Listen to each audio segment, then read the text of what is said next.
Equidade é a justiça. Equidade é a forma justa como nós tratamos o erro um do outro, compartilhando conhecimento. Então, beleza. O seu erro é a minha oportunidade de transmitir conhecimento. Não porque eu estou certo, mas é porque eu tenho compromisso com você.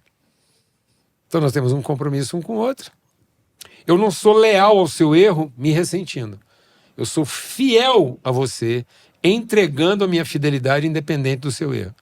Por isso que ainda que a gente seja infiel, Deus permanece fiel.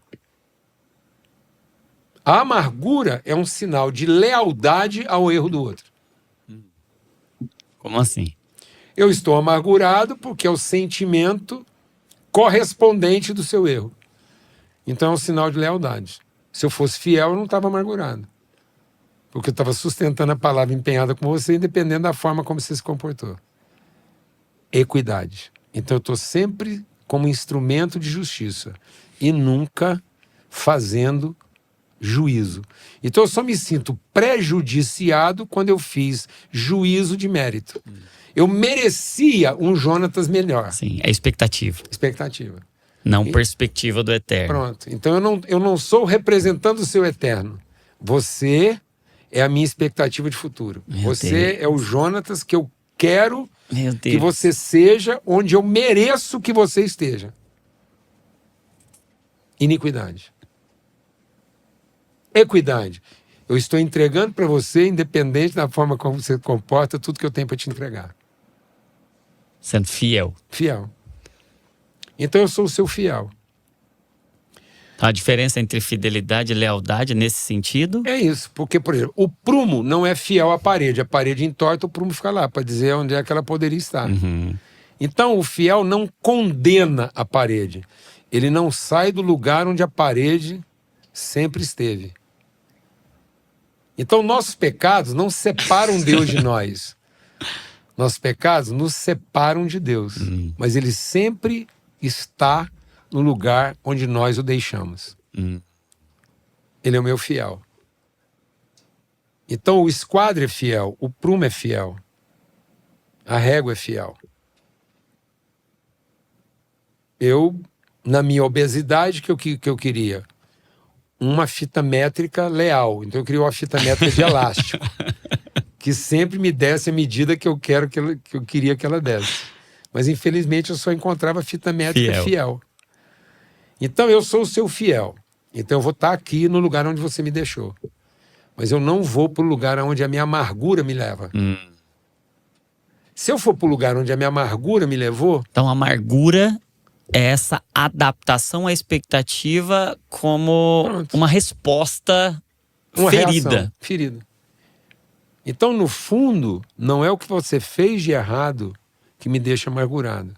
É a presunção que eu tinha de que meu acerto merecia o seu reconhecimento. Entendi. E aí, dentro dessa... Então, o amargurado é um merecedor frustrado. Entendi. É um presunçoso desapontado. Sim. É um merecedor, ou ele se sentia no direito de receber o reconhecimento pelo acerto dele. Ele é sinceramente amargurado na expectativa da qual ele foi frustrado. Porque ele era o quê? Ele era o sinete da perfeição. Então ele era o exemplo do feito bem feito. Até que ele imaginou que ele merecia algum tipo de reconhecimento por isso. Por isso que ele vem te seduzir. Está sinceramente amargurado. Amargurado. Então toda amargura é sincera.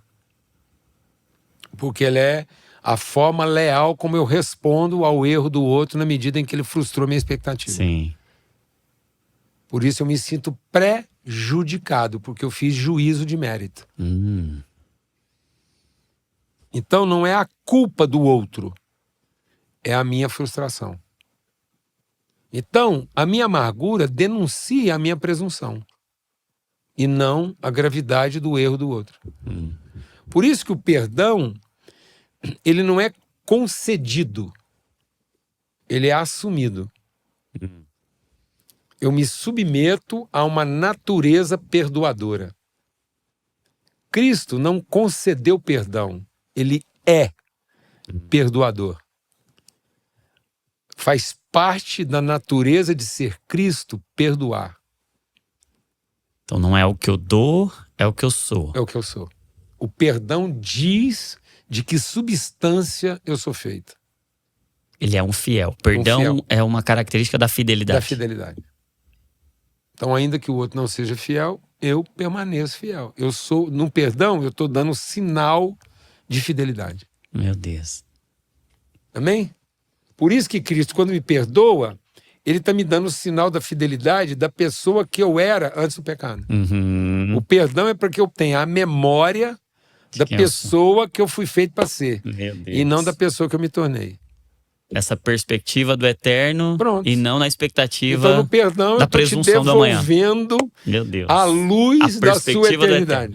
Jesus, amado. Qualquer raiz de amargura, se Jesus tivesse apertado a unha lá, entendeu? Se lá na hora dele ser crucificado ele tivesse apertado a unha, ele tivesse mordido o lábio, se Jesus tivesse mordido o lábio, e nós não teríamos visto Deus. Amém? Meu Deus.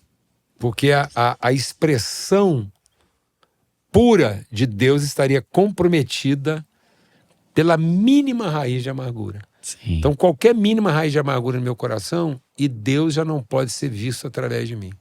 Eu não sou a expressão mais fiel de quem Ele é. Meu Deus. Por então, isso, não é questão de dever, é questão de poder. Poder. Eu posso perdoar, porque faz parte da minha natureza. Quem tem a natureza de Cristo não consegue não perdoar.